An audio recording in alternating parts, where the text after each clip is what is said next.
Hello, everybody. Before we jump into today's episode, we have two sponsors we want to say thank you to for supporting this show.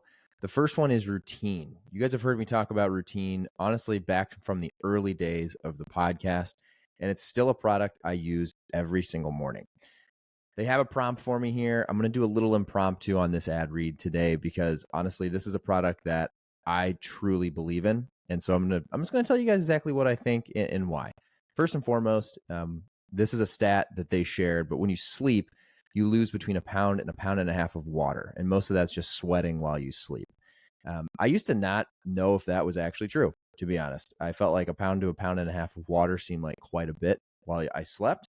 But the one thing I did constantly pay attention to when I started using Routine was just the fact that before using Routine, I always felt a little dehydrated in the morning. And I'm one of those people that when I get up really early usually. I work out. One of the first things I do is some form of fitness. It's just like what I do before everyone's awake. And so it's very easy for me to grab a coffee, pre-workout, an energy drink, something with caffeine in it, and just go. When I am good about using Routine, first, I basically they come in these little single serve packets. They contain half an organic lemon, a tablespoon of apple cider vinegar, Himalayan sea salt, all 6 essential electrolytes, and they have no sugar in them at all. A lot of hydration products are going to have sugar. So one of the things about Routine that I love is that there's no sugar in there. So when I am good about doing this consistently, I will take one of those single serve packets, I'll throw it in my mixer bottle, and whether I also put in a pre-workout or something with caffeine or I just drink that separately, I try to drink that first. And the days I do that, I do genuinely feel hydrated and just have a different form of clarity all morning. A lot of people have tried to make their own homemade versions of Routine, right? You see people they take a shot of the apple cider vinegar, they put a little sea salt, a little lemon in a drink. This is essentially that, but in a product that you can take with you on the go, have it ready for you first thing in the morning. I know me personally, when I'm groggy rolling out of bed, the last thing I want to do is, squeeze a lemon, cut lemons up, go get the apple cider vinegar, find my sea salt. I just rip this packet open, throw it in my water, drink it, and it's good to go. You can try yours today. If you haven't tried it yet and you've been listening to this podcast for years, just try the damn Routine. Give it a shot. You can use code ShaneWhite30 and get 30% off your first order. So you get 30% off by using code ShaneWhite30 and go to yourroutine.com. To make it even easier, I've added the link to yourroutine.com in the show notes. So just click on the show notes for this episode, click on the link to yourroutine.com, and don't forget to use code ShaneWhite30. All right, guys, today's episode is also brought to you by NeuroRoast. Again, I'm going to go a little off script here. NeuroRoast is a product that I also came across during this year of 2023. They are a coffee company that's helping you optimize your brain function and overall well-being. This is another product that, to be honest with you, when I first started working with it, I was a little on the fence. I was like, do I really want to have mushrooms in my coffee? Well, folks, I will tell you, when I use NeuroRoast, one of the things that has stood out to me the most is I'll back up. People that know me know that I have way too much caffeine, typically. One of the things this year I've done a good job of is cutting out alcohol. Not completely, but predominantly, I don't touch a lot of alcohol anymore. What I think I've actually done the other way, though, is add a lot more caffeine. So I do definitely drink too much caffeine. That's something I need to work on next year, is just trying to minimize how much of that. But NeuroRoast is something that has actually helped me because of the way they've formulated their coffee. Like, unlike regular coffee, which is, still something I consume, but NeuroRoast specifically doesn't cause jitters or crashes. Mushroom coffee provides a more balanced and sustained energy, allowing you to stay focused and productive throughout the day. So the times I do use NeuroRoast, I'll be honest, I just don't feel that jittery, like, I'm jumping out of my chair or standing here at my desk jumping around feeling. So give NeuroRoast a try. They have some really good flavors. I'll be honest too, the two guys that started NeuroRoast are just really good dudes based out of New York, and they're hustling, and hopefully they can get some people to try NeuroRoast this holiday season by listening to this podcast. So for you folks who've been on the fence, I'm telling you, it tastes delicious. They've done a fantastic job of making this coffee not only be functional, but taste fantastic.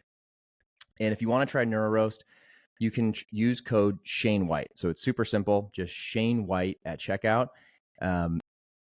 you'll also get 30% off. So if you go to neuroroast.com, and once again, I have added that to the show notes. So just click into the show notes while you're listening to this episode. You can click on NeuroRoast link directly. Don't forget to use code just Shane White, and you'll get 30% off your order. Hope you guys love both these products. I'm trying to not only bring you guys products that I use, but that I believe in on the podcast. I'm not taking ad reads for any brands that I don't really believe in. So anyway, hope you guys love both those products, yourroutine.com and neuroroast.com. I've added those links to the show notes. Hope you guys love it. And I got an awesome guest coming up right after this.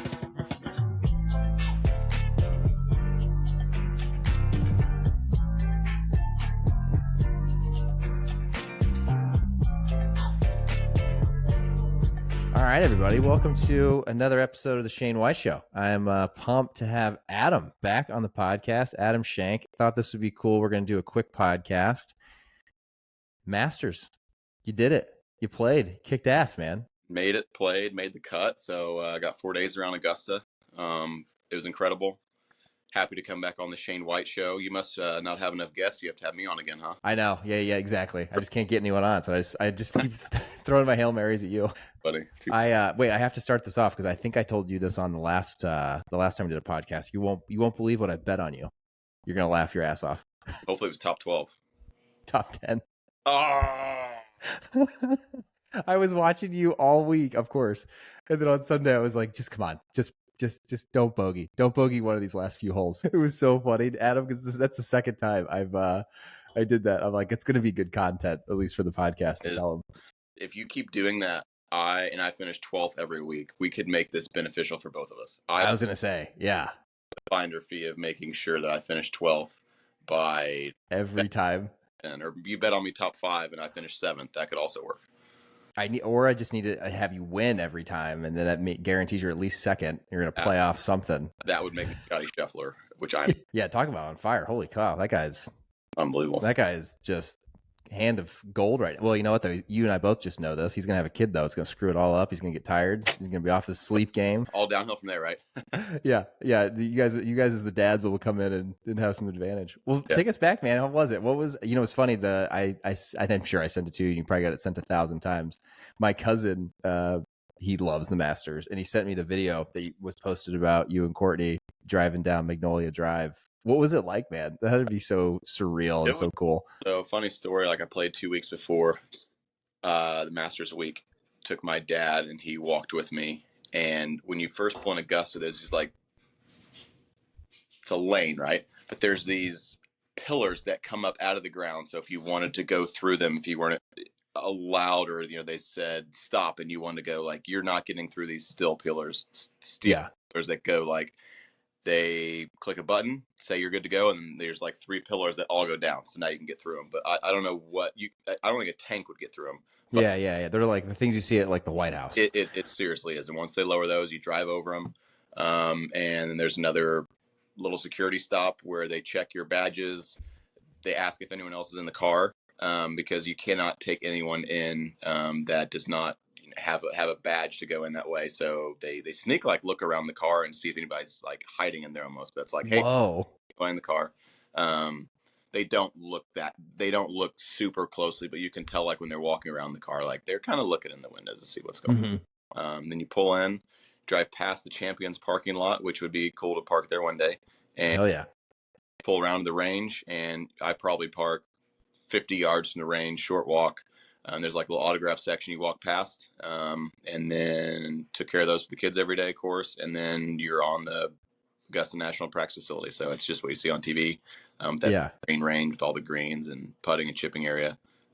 Lots of people watching you hit golf balls, or lots of people watching Rory hit golf balls. And then I'm next to Rory, so I pretend. But you're humble. I think a lot of people know who you are now. You're definitely on the scene, brother. Some do, most don't, which they shouldn't, which I'm totally okay with. I wouldn't want to be bombarded like Rory is every time he goes out to eat. I think when I played with him a couple months ago, he's so nice. If you ever didn't like Rory before, you or any of your listeners, he's such a nice guy. He's so easy to root for. great golfer, even a better person. And we were just shooting the shit like, hey, are you able to go out to eat? Like, do you get bombarded? And he's like, yes. Like, he can, but it's I can't imagine. far and few between. Like, sneak, like, the masks were good for COVID because he, like, no one could tell who he was. So that was, he had some interesting stories, was really funny to listen to it all about, but he's not able to go out in public, basically. Yeah. Oh, that's great. Yeah, there's definitely got to be a few of those guys that like it's not even enjoyable to go out unless you have some sort of like private security or your own room or a table or something away from the crowd. Crazy, man. So you're there. What was it like? I have to ask the first like teeing off on Thursday. Was that I have to imagine the butterflies. Did you look at your whoop? I bet your heart rate was through the roof. It was high. It may not have been as high as I thought it was going to be because I was playing really well going into the Masters. I was coming off 5th place finish at Valero. I was hitting it really well. So my mindset was around, I think I can do well in this tournament. We prepared our asses off. This was my first time there, so there was so much to learn about the course before hand per se, which we did. I wanted to do well. Like I wasn't going to ruin the experience by, if I played bad, I wasn't going to get upset. Like, oh, I was in the Masters and I played bad, didn't make the cut. You know, I talked to my wife. She actually talked to me about that. Like, hey, honey, if this week doesn't go well, like, I know you get, disappointed sometimes, but let's just enjoy the week of being here because it's really freaking cool, right? So yeah, hell yeah. I did that, but also I really wanted to play well. Ended up working out really well. I had some great breaks. I could have hit in the water twice on 12, the short par 3 across the little cross Race Creek. And my ball. Yeah, that's a wild hole. Oh, it is. It's nuts. I'll tell you a funny story about that later. But could have easily had 2 balls roll back in the water there. They didn't, and I made par with both of them. So it's 4 shots that kind of changes my week from 12th to probably 40th or I don't know 45th. So easily. Did you? I know they called it out. It was funny because I had it on my other screen. I was watching on, I think it was a Friday or Saturday. I can't remember. Whatever day you had, like you ran to like make sure that you hit the ball again before it rolled into the water. 12 on Friday. I hit it just short, and Nikolai went first, I believe. He hit it maybe on close to the right edge of the green. Good shot. I went and hit what I thought was a great shot. I thought it was going to fly in the back bunker. This is how weird the shot is. You can feel the wind, but it's very blocked behind there. So just picture this, 43 yards, I believe. There's trees behind it. So like if you keep it too low and hit it too hard, the wind doesn't touch the shot. So now you go in the back bushes. You have to hit a shot that you think is going long, like in the back bunker, like flying the green, and then it flies, just on the front. And I thought mine was going to fly in the back bunker and flew just short of the front and luckily stayed up. Bubba Watson hit this really similar shot to I did, really similar. And his did fly in the back bushes. So the wind stopped when he hit a little bit that, or he hit his a little more solid. I'm not sure. But he flew in the back bushes with a very similar shot to what I hit. So it's just such a guess. And my ball was sitting there and I just took off running. And by the time I got to it, I was really out of breath. Well, did you actually run all the way? Because the TV clipped and saw you like the last, 10 seconds. And there's no running at Augusta National if you're a spectator. But I think if someone had told me to stop, I would have just said, sorry, you're going to have to tackle me to stop me. But I get up there, and now I'm all out of breath. Like, I'm not, work out a little bit, not as much as you. I definitely not. I figured you were doing lunges at this point. But you know what? With that speed I saw, I was like, wait a minute, he's been lunging. A couple days. Honestly, I did them for 2 days in a row, and I got so sore. And I'm like, you know what? My legs just aren't going to look as good as Shane's, and that's okay. That's fine. But when I got to my ball, I was gassed. I mean, I sprinted probably 180 yards, but I still need to hit this golf ball. But I have to chip it. It's not like I'm nervous, heart beating. It's just I'm a golfer who doesn't run 180 yards that fast very often. For sure. Breathing and heart rate. So I'm like, I still got to chip it. If it rolls back in the water, I'm gonna make 5 probably. So do you think it was like hanging on for dear life when you got up to the ball? Where you're like, oh wow. No, it was probably not going to go anywhere. But I told myself, Adam, you just have to chip this golf ball. You ran up here. I would have hit a better chip if I would have waited a minute and a half and just like did some breathing of like, hey, calm down, don't die. You're okay. Your ball's up. But I'm like, I just want to hit this shot. It's not going to be my best shot, most likely. I tried to hit it a little harder than I think because when I get nervous or excited, in a big moment, I generally get short and quick. So I tried to take a little longer swing and didn't hit it hard enough and left like 4 feet short. So I was thinking, okay, I kind of deserve that. I should be in the water. It's a really easy chip. I probably should have almost chipped it in or been a foot and a half away. But now I have 4 feet, which is more than fair because I deserve to be in the water. I just ran up here. I have 4 feet for par. That's like Augusta National saying, I'm not going to let it go in the water, but you're not having a tap in. So, and I made Right. it. It was all was well. Yeah, your putting seemed like you had great putting all week. We did putted nice all week. Putted great the week before. Couldn't hit water from a boat the next week. Yeah. Funny how that works out, but it was a great 2 week stretch. Hilton Head was great too, but it comes and it goes without warning for no reason. And enjoy the good times when they happen. Unless you're Scotty Scheffler, then they're all just good times. But then they're all just good. Yeah, then there's just no missing. I remember you're a pretty good putter. You when we played, putting's not bad for me. Yeah, I'm actually. That's not like the weak part in your game. Like you're a pretty good putter. My inside 125 until I'm putting is my worst part of my game by far. Yeah. So whenever we play, I need to spend some time just working on the hands. Well, you got 2 kids now, so that's out the window. Yeah, I know. Yeah, almost. Yeah. Wow, man, that's so cool. So I mean, you finished 11th, which is for your first Masters. Was that? You sounded like you, which is cool. You were confident going into it and knew you could do that. Now looking back on it, are you like, yeah, that's what I should have done, or are you like, holy shit, I finished 11th at my first Masters? Because transparently, dude, I was so impressed, man. I was like, you were almost in the top 10 your first Masters. Almost. Like, fucking awesome. It was 12th, but the 12th gets me into next year. So I finished, I was 13th, and there's a couple of guys that can make bogeys coming in. Nobody did. And I get weird like rooting against people. That's like such bad karma. I just hate rooting against people unless it's someone I really just don't like. But there's just not that many people out there that I don't like. Most of the guys on tour, all the guys on tour are great guys. But Cam Davis, who is obviously he's a phenomenal golfer, but he's a great person as well. He doubled 17 to make me go to T12, which gets me into next year's Masters. So he had to par 18 and all is well. If he birdies 18, he knocks me out of the Masters and probably several other people. But he hit it in the right trees and then it kicked out in the fairway. And I'm like, oh, of course he hits in the right trees and now he's going to make birdie. But he hit it in the bunker, then got up and down.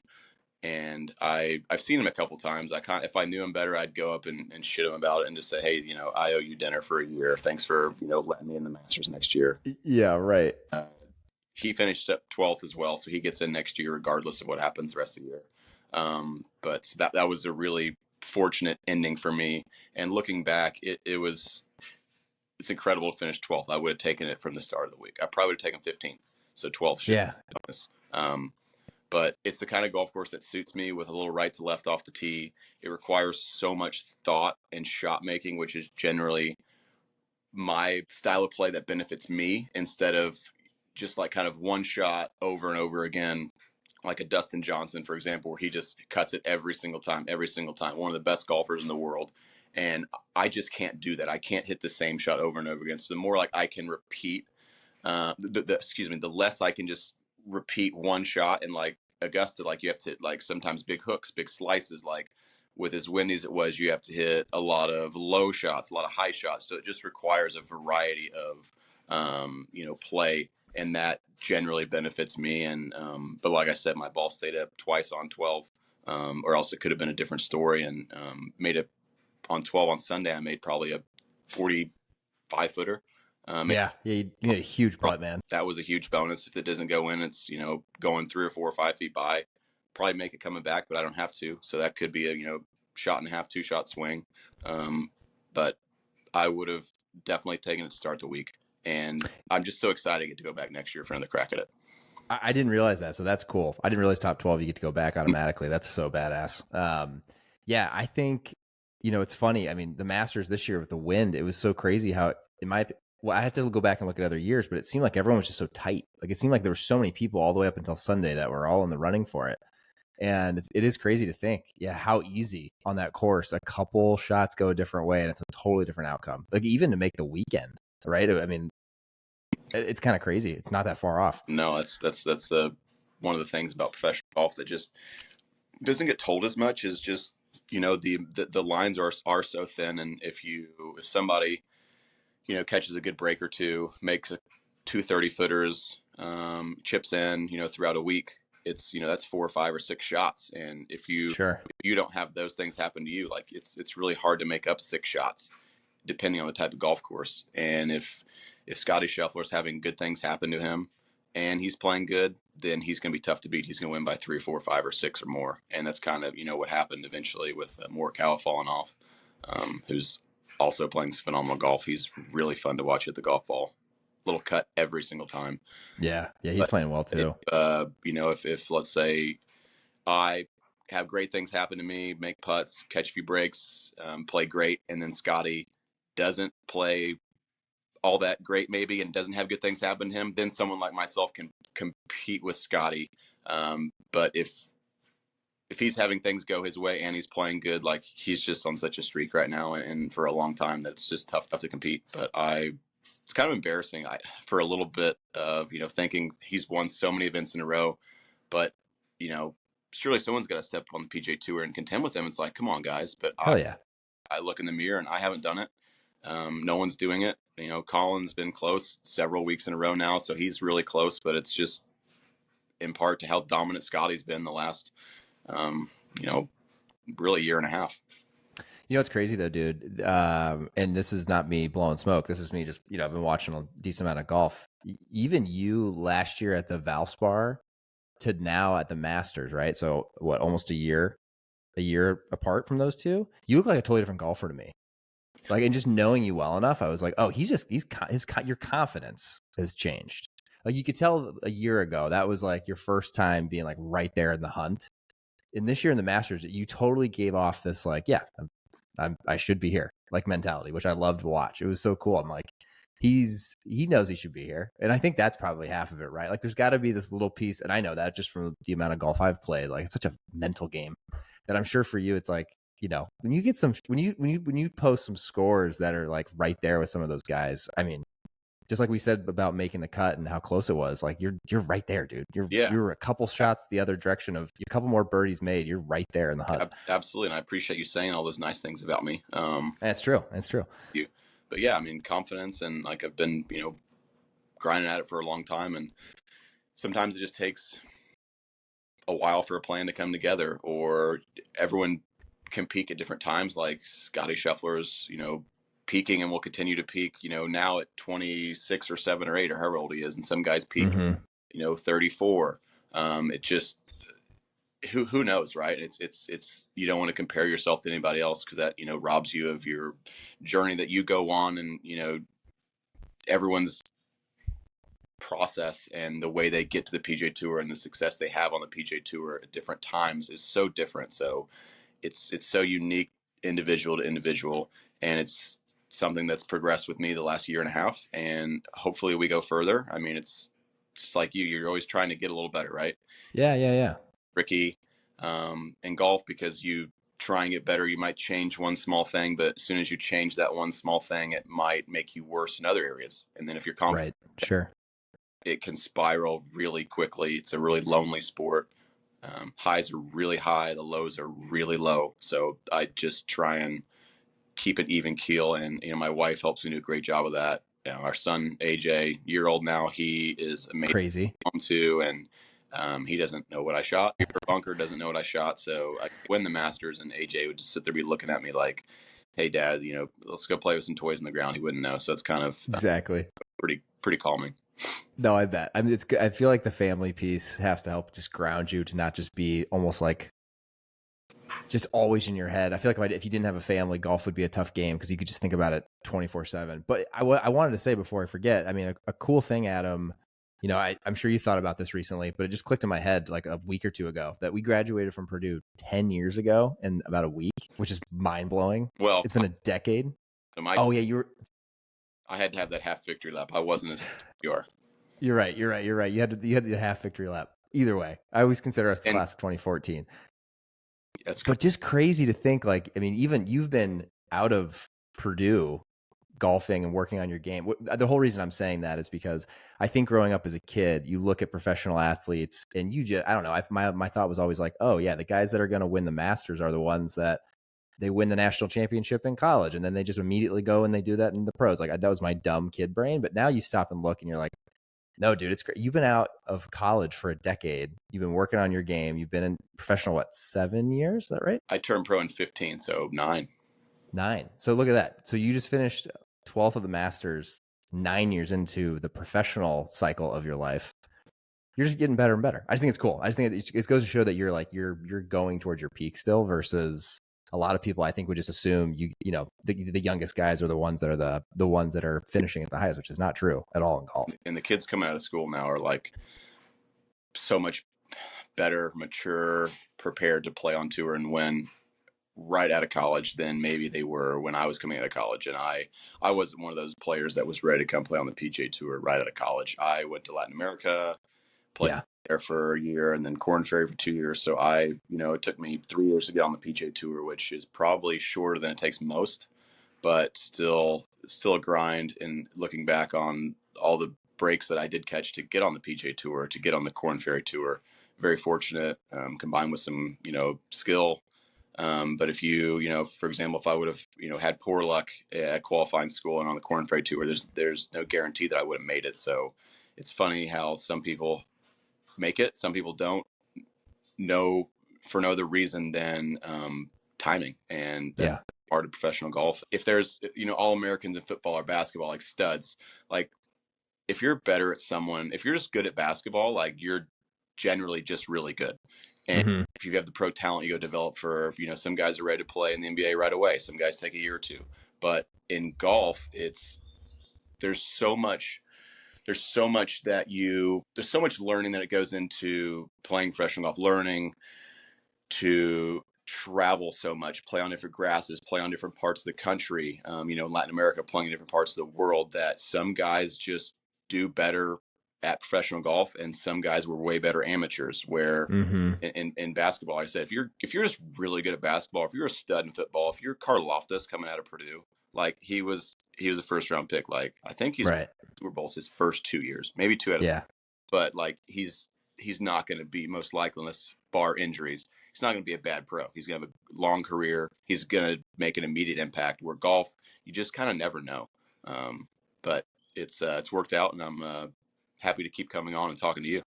Hell yeah, buddy. Well, thanks for taking the time, man. I appreciate it. I thought it'd be fun to get you on here before I go into newborn, and seriously, the Masters is months behind us. So I know you got to run. Thanks for taking the time, man. For everyone listening, would you leave everyone with just what's one little thing of your week at the Masters that was like a surprise? Like you did not know anything about this, or you didn't know this was going to be an experience before you played, that you remember from that week? I didn't realize how many people would be there. I mean, the first tee shot, I was trying to like a low cut a couple days. If I would have like pulled it 5 or 6, maybe 8 yards, like I'm like, I could sneak hit somebody, because I'll hit shots sometimes that start like 30 yards left and cut back, like a Bubba Watson shot in a sense.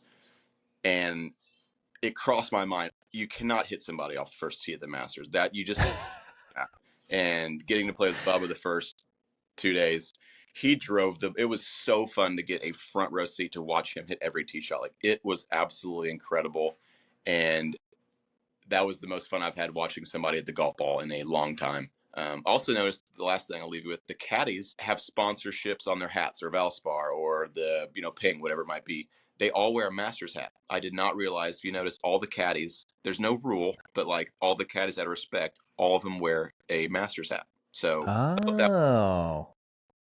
so they forego some money, but it's just out of respect for the tournament. Well, they still, unless it's a weekly basis, it's just, they're still getting paid, because they're as long as they do like 18 or 20 tournaments a year, so they're still getting paid that. But they could do, a lot of companies would do a special deal for that week, pay them more money just for the Masters, assuming they get on TV.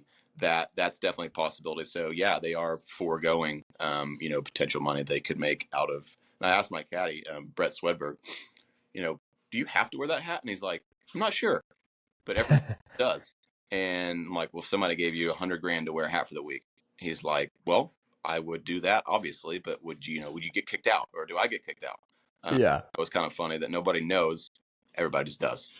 That's interesting, man. Yeah, it's such a wild tournament. There's so much of that little, just, you do it because it's the Masters type of thing. I'm not so cool. others around there either. I want my invitation to show up in the mail this winter. I don't blame you, buddy. I don't blame you. Well, awesome, man. Well, thanks for taking the time, buddy. I really appreciate it. And it was good to catch up. I'm glad you're doing well. Best of luck in the coming weeks. Hope you get some. I need to get you a W. I'm ready to see the Adam W. We're gonna get one, and then we'll start with one. Then we're gonna work on getting some more. First one's always the hardest, but best of luck to you as well. Everything you have. Thanks, buddy. Thinking of you guys. Let us know how things go. Hope everything with Noble is going well and your partner. But I'll give you a call in the next week or so. We can catch up again. Let's do it, buddy. I appreciate it, man. Good luck there. All right, buddy.